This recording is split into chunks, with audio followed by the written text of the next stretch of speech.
વાર્તાઓ કે જે નિર્દોષ મનોરંજનનું કામ કરતી, પરંતુ અત્યારે આવી વાર્તાઓ ભૂલાતી જાય છે. આ એ જ વાર્તાઓ છે કે જે મનોરંજનની સાથે સાથે નૈતિકતા અને સંસ્કાર ચિંતનના પાઠ પણ બાળકને શીખવી દેતી. આવી જ વાર્તાઓ આજે આપણે ભૂલતા જઈએ છીએ, પણ એમ છતાં પણ એક વર્ગ એવો છે જેને આવી વાતો સાંભળવી ગમે છે. આજે આપણે આવી જ એક સરસ મજાની વાર્તા સાંભળવાના છીએ. ચંદ્રનગરમાં ઉજ્જવલક નામનો એક સુથાર રહેતો. એ ખૂબ જ મહેનત કરે, પરંતુ એમ છતાં એનું ગુજરાન બરાબર ન હાલે. બહુ મુશ્કેલીથી એને 2 વખતનું ભોજન મળી રહે, ક્યારેક તો એ ન મળે.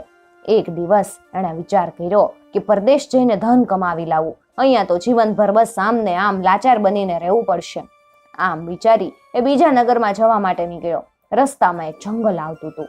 જ્યારે એ જંગલમાંથી પસાર થયો તો તેણે એક ઊંટડીને જોઈ, જેણે થોડી વાર પહેલા જ એક નાના એવા બચ્ચાને જન્મ આપેલો. ઉજ્જવલકે મનમાં વિચાર્યું, વાત તો અહીંયા જ બની ગઈ. મારે હવે પરદેશ જવાની શું જરૂર? મારે આને જ લઈને ઘરે પાછું ફરવું જોઈએ. અને તે ઊંટડી અને બચ્ચાને લઈ પોતાના ઘરે ચાલ્યો ગયો. તેણે ઊંટડીને પોતાને ત્યાં બાંધી દીધી અને તાજા કૂણા પાંદડા ખાવા માટે એની આગળ નાખી દીધા. દરરોજ તાજો ચારો ઊંટડીને ખવડાવતો, તેથી ઊંટડી થોડાક જ દિવસોમાં સ્વસ્થ થઈ ગઈ અને એનું બચ્ચું પણ મોટું અને તાજું થઈ ગયું, પૂરું ઊંટ બનવા લાગ્યું. ઊંટડીનું દૂધ વેચવાથી ઉજ્જવલકને સારી આવક થવા લાગી. એને ધીમે ધીમે બીજી ઊંટડીઓ પણ ખરીદી અને એનો વેપાર વધવા લાગ્યો. તે ઊંટડીઓનું દૂધ વેચતો અને તેના જે બચ્ચા થતા એ વેચવાથી એને પણ ઘણો લાભ થવા લાગ્યો.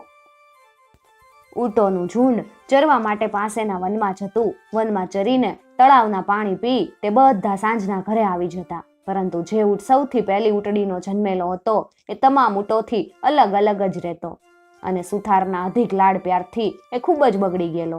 એના ગળામાં એક ઘંટડી બાંધેલી. જતા આવતા એ ગળામાં પડી ઘંટડી બજી ઉઠતી. એક દિવસ એક ઊંટે એને સમજાવ્યો કે તું હંમેશા ટોળાથી જુદો રહે છે, એ ઠીક નથી. એટલે પહેલા એ કીધું, તો પછી શું કરું? એટલે પહેલા ઊંટે કીધું, તારે પોતાના સાથીઓની સાથે જ રહેવું જોઈએ. કંઈક એવું ન બને કે કોઈ ખૂંખાર જાનવર તને એકલું જોઈને મારી નાખે. જા આવ્યો મને સમજાવવા, તારો રસ્તો માપ. તમારા ઘોડાઓની વચમાં મારા જુવાનનું શું કામ? તે જુવાન ઊંટ ખૂબ ગર્વથી બોલ્યો. બિચારો ઘોડો ઊંટ ચૂપચાપ તેના સાથીઓની વચમાં જઈને મળી ગયો. આ બાજુ ઘંટડીવાળો ઊંટ એક તરફ અલગ જઈને ચરવા લાગ્યો અને પછી તો બીજા ઊંટ ચરીને ઘરે પાછા પહોંચી ગયા. પરંતુ તે ખૂબ મોડે સુધી એકલો આમ તેમ કૂદતો ફાંદતો રહ્યો અને ઘરનો રસ્તો ભૂલી ગયો. અને અચાનક એના ઘંટડીનો અવાજ સાંભળી એક સિંહ ત્યાં આવી ચડ્યો. સિંહને જોતા જ ઊંટના મોતિયા મરી ગયા. તે ઊભો રહી ગયો. એના મનમાં એક જ સવાલ ઉઠવા લાગ્યો કે મેં મારા વડીલોની વાત અને શિખામણ ન માની. હવે મારું મૃત્યુ મારી સામે જ ઊભું છે. પણ હવે શું થાય? કંઈ થઈ શકે એમ હતું નહીં. સાપ ચાલ્યા ગયા, પણ લીસોટાને ફટકારવાથી શો લાભ થવાનો હતો?